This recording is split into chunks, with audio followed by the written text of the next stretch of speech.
श्री स्वामी समर्थ. जय जय स्वामी समर्थ. तुम्हा सर्वांचं आपल्या यूट्यूब चॅनलवरती मी अगदी मनापासून स्वागत करते. तुमच्या मनातील सर्व चांगल्या इच्छा स्वामी महाराज पूर्ण करोत हीच स्वामींच्या चरणी प्रार्थना करते आणि आजच्या व्हिडिओला सुरुवात करते. गणेशोत्सवाचे दिवस आता संपत आलेले आहेत आणि यामध्येच आता बुधवार हा आलेला आहे. तर आपल्याला माहीत आहे की बुधवार हा गणपती बाप्पांचा वार आहे आणि गुरुवारी अनंत चतुर्दशी आहे. म्हणजे आपल्याला गणपती बाप्पांचं विसर्जन हे अनंत चतुर्दशीला करावं लागणार आहे आणि गणेशोत्सव हा संपणार आहे. त्यामुळे गणेशोत्सवातील हा अतिशय मोठा बुधवार असणार आहे आणि या दिवशी आपल्याला छोटे छोटे उपाय करायचे आहेत. तुमच्या घरी गणपती असो किंवा नसो तुम्ही हे उपाय करू शकता. गणपती बाप्पांना आपण प्रथम पूजनीय मानतो. प्रत्येक धार्मिक कार्यामध्ये गणपती बाप्पांची पहिल्यांदा पूजा केली जाते. तर गणेश चतुर्थीपासून अनंत चतुर्दशीपर्यंतचा जो काळ आहे तर या काळामध्ये जे गणेश तत्व आहे तर ते जास्त सकारात्मक असतं. त्यामुळे या दिवसामध्ये जर आपण काही गोष्टी केल्या, काही जर उपाय केले तर त्याचे प्रभाव जे आहेत तर ते नेहमीपेक्षा जास्त असतात. गणपती बाप्पांची आपण आराधना केल्यामुळे आपल्याला सुख सौभाग्य मिळते. तसेच आपल्या घर परिवारात ज्या काही अडचणी येतात, जे काही अडथळे येत असतात तर यापासून सुद्धा मुक्ती मिळते. आपली काही शुभकार्य ही रखडलेली असतील तर ती पूर्ण होतात. त्यासाठी आपल्याला हे छोटे छोटे उपाय करायचे असतात. तर हे छोटे छोटे उपाय कोणते आहेत हे मी सांगणार आहे आणि तुम्हाला एक धाग्याचा उपाय सुद्धा सांगणार आहे. त्यापूर्वी मी तुम्हाला गणपती बाप्पांचे 2 प्रभावी मंत्र सांगते. या मंत्रांचा जपसुद्धा आपण रोज करू शकतो. तसेच प्रत्येक बुधवारी करू शकतो. तुम्हाला जर रोज वेळ नसेल तर प्रत्येक बुधवारी करू शकतो. संकष्टी चतुर्थीच्या दिवशी सुद्धा करू शकतो.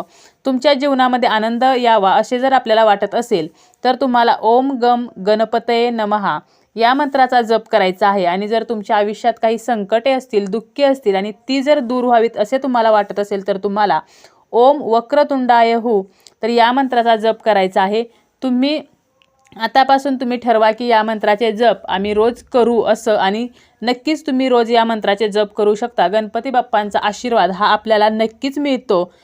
तसेच संकष्टी चतुर्थीला सुद्धा आपण काही उपाय हे करत असतो आणि आपल्याला आता बुधवारी सुद्धा काही उपाय हे करायचे आहेत.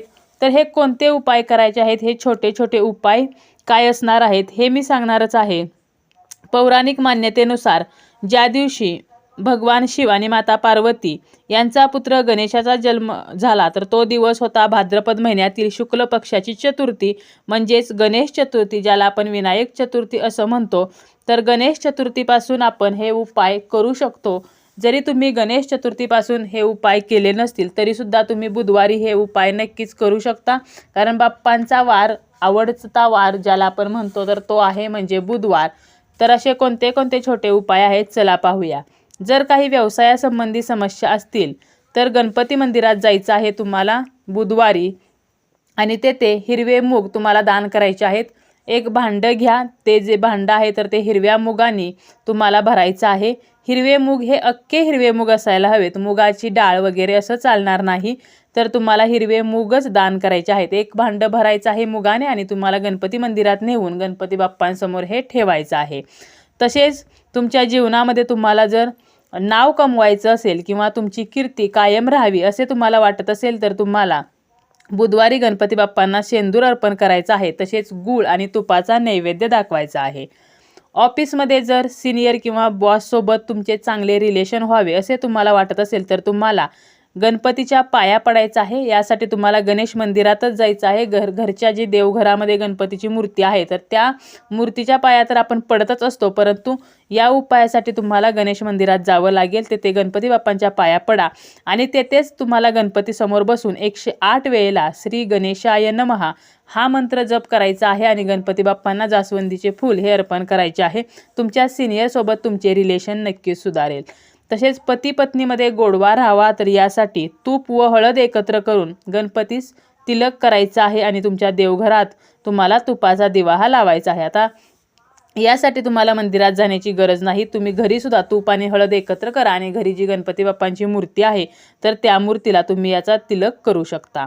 तसेच आपल्या कुटुंबातील आनंद आणि सुखसमृद्धी यासाठी बाप्पांना मोदकाचा नैवेद्य हा दाखवायचा आहे. तसेच तुम्हाला जो बाप्पांचा मंत्र येतो तर या मंत्राचा 108 वेळा जप करायचा आहे.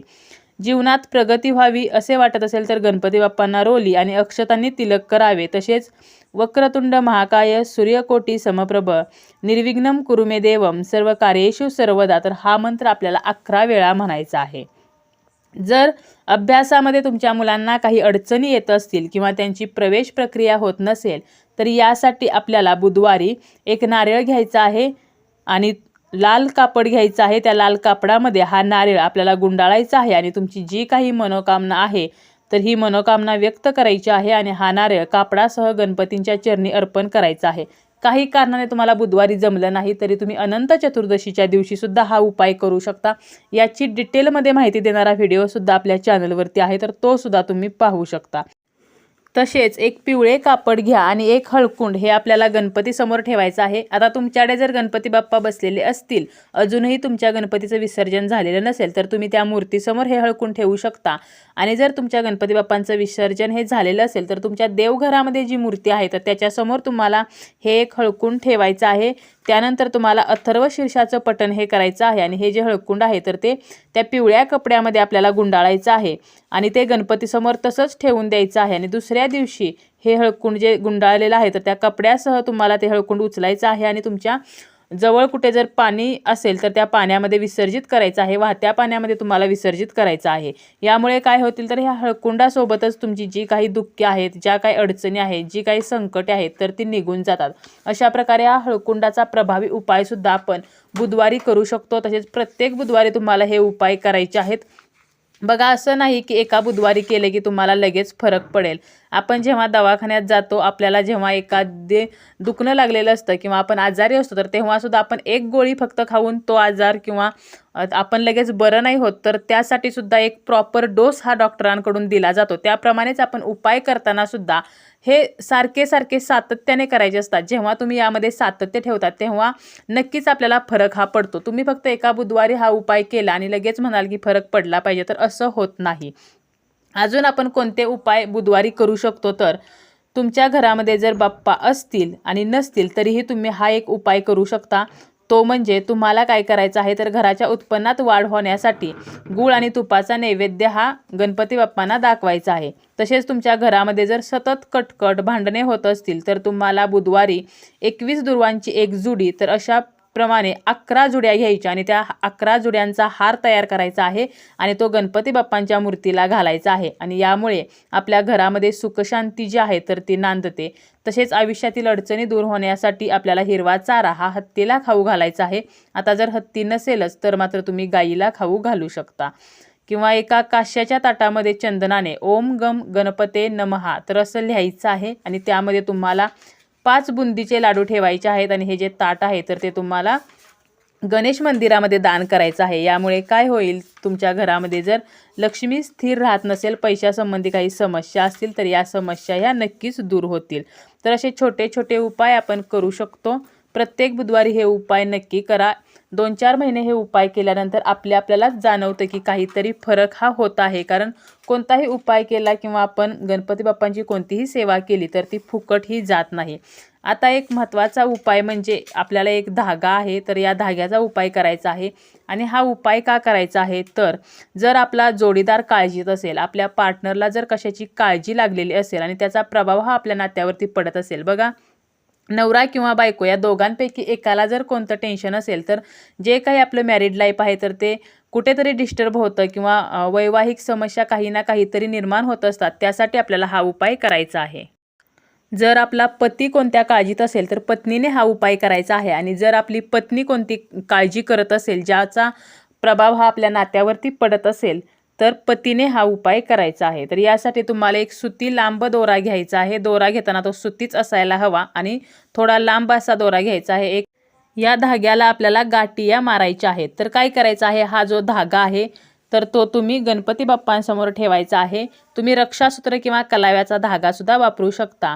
आणि तुम्हाला एक मंत्र 11 वेळा म्हणायचा आहे. तर तो मंत्र असा आहे की ओम विघ्नेश्वराय नमः, ओम विघ्नेश्वराय नमः. हा मंत्र 11 वेळा म्हणायचा आणि गणपती बाप्पांना प्रार्थना करायची आहे की तुमच्या पार्टनरला जी काही काळजी लागून राहिलेली आहे तर ती काळजी लवकरात लवकर दूर व्हावी. आणि या दोऱ्याला 7 गाठी मारायच्या आहेत.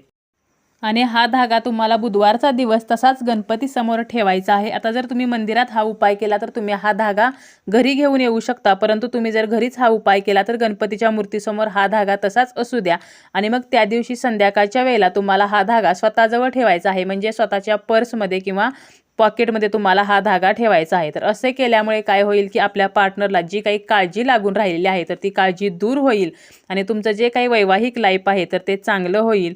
तुमच्या नात्यावरती जो या काळजीमुळे जो काही वाईट प्रभाव पडत आहे तर तो प्रभाव सुद्धा नाहीसा होईल।